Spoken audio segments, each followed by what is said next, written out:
kita harus ada ta'awun di ma'had kita ini antara guru-guru, ustadz-ustadz dengan santri-santri. Santri harus sungguh-sungguh belajar ketika gurunya menyampaikan. Ya, dulu di zaman salaf, ya, kalau ada di majelis itu muridnya tidak serius, bahkan sebagian mereka dia senyum saja, karena majelis itu majelis serius, orang ilmu dan sebagainya. Dulu mereka sebagian, dan bahkan ini dianggap dalam ilmu itu sebagai sunnah mahjurah, sunnah yang ditinggalkan oleh banyak orang, karena saking banyaknya orang yang menjauh dari ilmu dan para ulama perlu untuk melunakkan mereka. Padahal itu harus menjadi sesuatu yang ditegakkan untuk menegakkan adab murid kepada gurunya. Dulu sebagian salaf, kalau ada muridnya di majelis itu tidak serius, dia senyum saya, apalagi dia tertawa. Dia bangun, dia tinggalkan majelis itu, dan dia tidak akan datang ke majelis itu kecuali betul-betul dia kembali beradab. Dan ini sunnah mahjurah kata para ulama. Kenapa? Karena sekarang orang-orang kalau ditinggalkan oleh gurunya, murid-muridnya ini, dia bahkan tambah berdoa, mudah-mudahan guru saya tidak kembali lagi. Ini musibah, musibah akhlak orang, musibah rendahnya semangat orang untuk menuntut ilmu. Ya, dulu kita belajar itu, guru kita boleh jadi kadang-kadang dia tidak sengaja tiba-tiba seperti melihat kita lalu dia tidak senyum, dia itu bersedih, mungkin guru saya marah atau apa. Oh sekarang tidak, ya, cuek orang, gurunya tidak masuk, mungkin dia berdoa, dan itu waliyadzubillah bukan akhlak yang mulia sebagai seorang murid. Jadi murid sebagai murid kita betul-betul bersungguh-sungguh. Kita ketika mau belajar siap-siap, ya, siap-siap. Seperti kita selalu bilang, kita ini tidak akan bisa sampai derajat amalan para salaf dahulu, karena mereka beda imannya dengan kita, jauh. Ya bisa mungkin terjadi pada nawadir, bisa dihitung dengan jari orang-orang yang kadang-kadang disifatkan oleh para ulama mereka ini adalah baqiyatus salaf. Artinya orang-orang yang tersisa yang mereka tegak di atas manhaj salaf, baik itu dalam akidah mereka, dalam ibadah mereka, dalam akhlak mereka, dalam dakwah mereka. Dan itu nawadir, sangat jarang, sedikit sekali itu terjadi. Nah, kita paling tidak mengikuti apa yang di atasnya para salaf dahulu, kesungguhan mereka ketika belajar, kesungguhan mereka ketika mengajar, dan mereka mengagungkan guru-guru mereka. Seperti kita bilang, dan ini harus antum masukkan di dalam hati antum. Kalau antum ingin mendapatkan manfaat besar, bahkan berkahnya dari guru yang antum belajar kepada mereka, kalian harus belajar dan belajar mengajar diri antum untuk mencintai guru antum itu karena Allah. Karena dengan itu antum akan senang mendengar dia, karena dengan itu antum akan percaya dengan apa yang dia sampaikan, sehingga antum semangat setiap mendengar apa yang dia jelaskan. Tapi kalau dari awal antum biasa-biasa saja, dia datang alhamdulillah, tidak dia datang juga alhamdulillah, ini berarti tidak akan kita dapat manfaat banyak. Ya, karena tidak semua misalnya manfaat, kalau guru kita itu menyampaikan 10 manfaat, belum tentu yang kita cerna itu betul-betul sebagai manfaat. Boleh jadi cuma satu saja dari dari 10 manfaat yang seharusnya kita dapatkan. Dan Allah berikan perbedaan antara satu orang dengan orang lain itu dengan anugerah yang walaupun dia sama-sama mendengar hadis Rasulullah SAW yang mungkin setiap hari dan sering dia dengar, tapi mungkin dia di situ akan dapatkan faedah dari gurunya yang tidak pernah tergambar. Dan itu kita rasakan. Dulu ketika kita di Madinah, Syekh Ibnu Utsaimin sering datang ke Madinah. Syekh Ibnu Baz hampir ketika kita kuliah itu beliau tidak pernah datang, tapi kita ketemu di Makkah, di Mina, atau di masjid beliau, Syekh Ibnu Utsaimin sering datang. Dan kita sering merasakan begitu hadir di majelis beliau, baik di masjid, kampus, atau di qa'ah, di auditorium jamiah, beliau menyampaikan nasihat dengan banyak orang yang hadir, atau di Masjid Nabawi. Kadang-kadang beliau bawakan hadis yang sering dan sangat-sangat kita hafal. Tapi subhanallah, kita dapatkan di majlis itu faedah yang tidak pernah tergambar. Ini pertama bukan fadl Allah kepada kita saja, tapi fadl Allah kepada beliau. Bahwa Allah bukakan kepada beliau faedah dari satu hadis yang kita tidak pernah tergambar, dan itu Allah muliakan dan lebihkan beliau dibandingkan dengan orang lain. kita duduk, dan kalau beliau datang itu, hatta guru kita Syekh Abdul Muhsin Al-Abbad, ya, beliau itu bubarkan majlis kalau apa namanya, kalau Syekh Ibn Utsaimin ngisi di Masjid Nabawi, dan beliau duduk bersama penuntut ilmu. Karena beliau tua, beliau wakil rektor dulu di zaman Syekh Ibn Baz rahimahullah.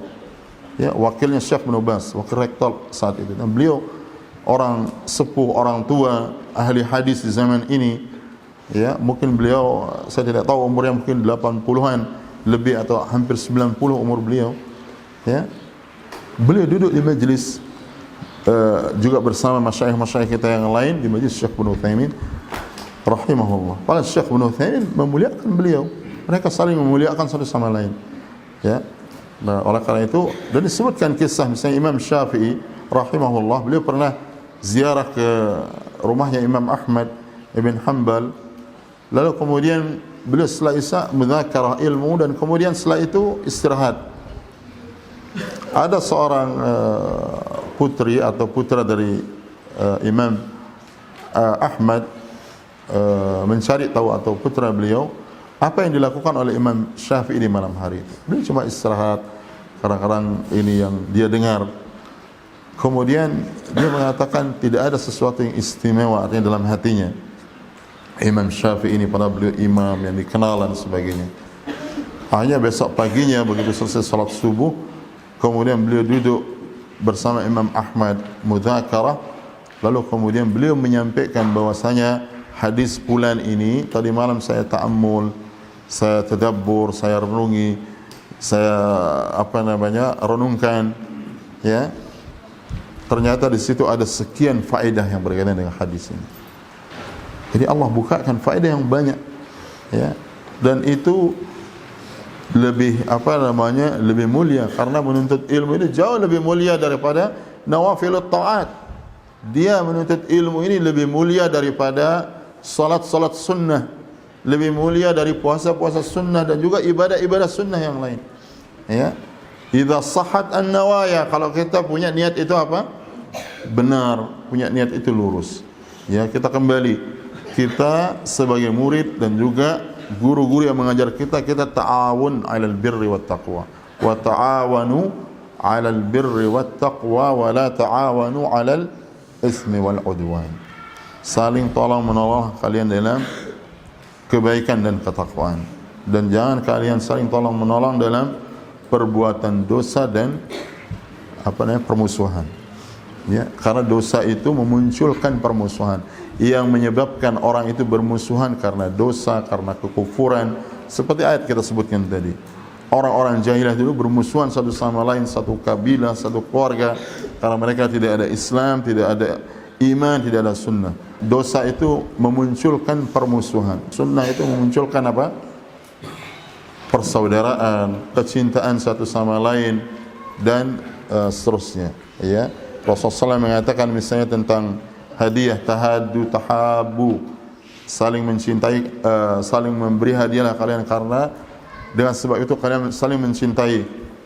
Kemudian Rasulullah SAW mengatakan dalam hadis, ala adullukum ala syai'in idza fa'altumuhu tahabbtum afshus salama bainakum. Maukah aku tunjukkan kepada kalian suatu amalan yang kalau kalian amalkan amalan ini, maka kalian akan saling mencintai. Sebarkanlah salam di antara kalian. Jadi kebaikan itu, ketaatan itu mendatangkan apa? Ukhuwah. Ya, dosa itu mendatangkan permusuhan. Kita jadi tidak saling memperhatikan. Ya, yang murid tidak mau tahu tentang gurunya, dia paham atau tidak. Guru juga tidak mau tahu apakah muridnya ini paham atau tidak. Ini musibah, ujian. Seorang guru itu dia harus semangat supaya bagaimana muridnya ini bisa paham. Dan juga murid itu, kita harus tahu guru kita ini tidak bisa memaksakan apa yang ada di hati kalian, ya, untuk dia bisa berpindah apa yang dia sampaikan kepada hati kalian. Kalau kalian sebagai murid tidak ikhlas, tidak ada taqabbul, semangat untuk menerima, tidak ada persiapan untuk menerima ilmu, ya, dan yang menghijabi orang dari semangat untuk dia menerima ilmu itu adalah maksiat yang kita lakukan. Seperti kata Imam Asy-Syafi'i rahimahullah ketika bertanya kepada guru beliau Waqi' bin al-Jarrah Ar-Ru'asi, ya, syakautu ila Waqi'in su'a hifdhi fa arsyadani ila tarkil ma'asi wa'lam bi anna al-ilma nurun wan nuru la yuhdahu 'asi. Beliau mengatakan, aku mengadu, karena beliau seorang yang diberikan taufik kemudian menjadi ulama besar. Aku mengadu, mengeluh, bercerita kepada guruku Waqi' bin al-Jarrah, ya, tentang jeleknya hafalanku. Itu pada satu sisi, ya, belum akibat dari maksiat ini ketidaktenangan, tidak semangat kita belajar, tidak ada keberkahan sebabnya. Dan ini harus kita hilangkan sebab-sebab ini, walaupun tidak ada manusia yang tidak berdosa, tapi kita dituntut istighfar, dituntut kita taubat, ya. Dan jangan kita kira maksiat itu hanya kita melihat aurat orang atau melihat misalnya perkara maksiat. Termasuk maksiat kita itu membenci orang yang saleh tanpa sebab. Kenapa kamu benci temanmu? Dia juga penuntut ilmu yang harus kamu cintai karena Allah Subhanahu wa taala. Atau kita menzalimi teman lain, atau kalau kita penuntut ilmu kita ambil pena orang, buku orang, atau hartanya waliyadzubillah apalagi, dan seterusnya. Itu termasuk sebab-sebab dosa yang menghijabi kita dengan ilmu waliyadzubillah. Atau kita dengki kepada dia, atau kita memfitnah dia, atau mencelakai dia dengan ucapan atau dengan tangan dan sebagainya. Itu juga sebab-sebab, ya, yang harus kita berusaha hindarkan, dan kita istighfar, taubat kepada Allah dari hal-hal tersebut. Semakin kuat kita jaga, maka kita akan semakin dijauhkan oleh Allah Subhanahu wa taala dari keburukan, dan akan dibawakan oleh Allah Subhanahu wa taala kebaikan. Jadi beliau berkata bahwa sesungguhnya aku mengadu kepada guruku Waqi' bin al-Jarrah tentang jeleknya hafalanku. Lalu beliau memberikan arahan, irsyad, ya, agar aku meninggalkan maksiat. Dan ketahuilah bahwa sesungguhnya ilmu itu adalah cahaya, ilmu syar'i itu cahaya. Seperti kata para salaf, al-ilmu nurun yaqdhifuhu Allahu fi qalbil abdi. Ilmu itu adalah cahaya, ya, cahaya yang Allah Subhanahu wa taala campakkan pada hati seorang hamba. Ya, ilmu itu adalah cahaya, dan cahaya itu tidak akan mungkin diberikan petunjuk oleh Allah kepada orang yang maksiat, ya. Jadi semakin insyaallah kita sedikit maksiat kita, sedikit dosa kita, semakin besar taufik Allah Subhanahu wa taala kepada ilmu. Jadi harus kita, ya, yang kedua, ta'awun 'alal birri wat taqwa, antara murid dan guru. Dan guru juga harus semangat, ya. Jadi kalau sudah murid semangat, dia belajar sungguh-sungguh, didoakan gurunya, ya guru juga harus semangat. Nah, kalau lihat muridnya sudah semangat, ya, sudah betul-betul siap belajar, dan dia menghargai gurunya, dia tawadhu kepada gurunya, tapi kita sebagai guru padahal tidak ada uzur, tidak ada halangan, tidak ada alasan, lalu kita juga malas mengajar, ya, malas menyampaikan, ya berarti kita yang masalah yang jadi guru.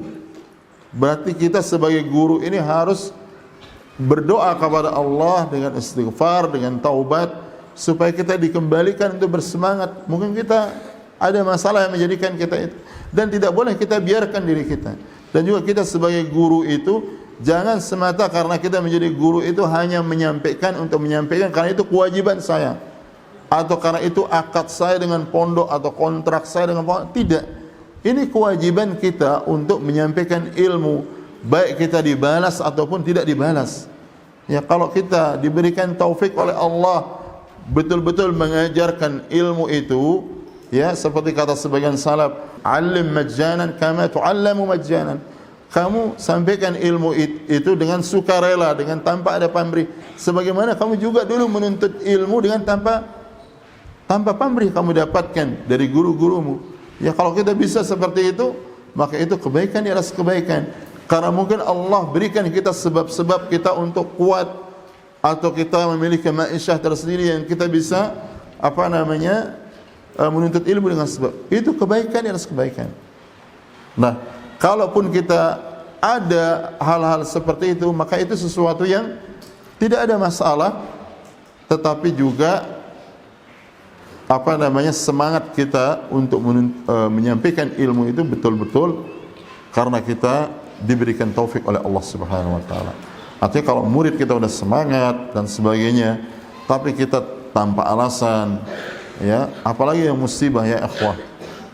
Kadang-kadang godaan syaitan itu dari mulai kita meremehkan hal-hal yang mungkin kita anggap biasa, nanti gampang ini diselesaikan. Misalnya sebagai seorang guru kita misalnya merasa ya sudah, saya bisa mengajar tanpa persiapan, tanpa tambahan ilmu. Nah yang musibahnya lagi, kita mengajar itu sudah puluhan tahun tidak ada tambahan ilmu. Ini musibah juga. Harus kita lebih baik setiap kita belajar, setiap masa kita lebih baik daripada keadaan kita yang kemarin atau sekian tahun yang dulu, ya. Dan kita harus ada usaha untuk menambah ilmu. Dan guru itu harusnya dia lebih banyak belajar dibandingkan dengan apa? Muridnya. Karena dia yang akan memberi. Bagaimana orang yang akan memberi ini tidak lebih semangat belajar dibandingkan dengan orang yang dia akan diberikan? Ya, karena dia akan memberi walaupun ilmu itu tidak akan habis karena diberikan. Ya. Dan kita punya faedah besar sebagai seorang guru ketika kita mengajar. Kadang-kadang Allah bukakan kita ilmu di majlis ketika kita menyampaikan ilmu itu kepada murid-murid kita. Kadang-kadang ilmu yang mungkin kita lama lupakan, faedah itu atau hadis tertentu atau ayat tertentu yang kita ingat walaupun dia ada di dalam mushaf, baru kita ingat hadis itu atau faedah itu yang mungkin 10 tahun, 15 tahun kita menuntut ilmu dulu, kita dapatkan, tidak pernah kita ingat kecuali karena Allah yang mengingatkan kemudian karena kita berada di majelis murid-murid kita.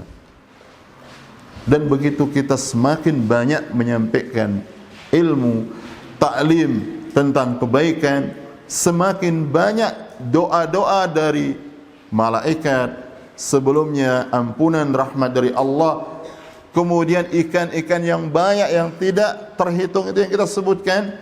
Begitu kita berposisi sebagai muallimin nas al-khair, doa-doa itu akan terus mengalir. Kalau kita putus, maka doa-doa itu akan putus. Ampunan Allah juga dari bab itu akan putus. Rahmat Allah dari bab ta'lim itu juga akan putus, dan seterusnya. Dan ini harus menjadi tadabbur renungkan kita para guru supaya kita semangat untuk mengajar, dan bukan hanya kepada santri, kepada siapa saja di jalan kita bisa menyampaikan yang baik dan sebagainya.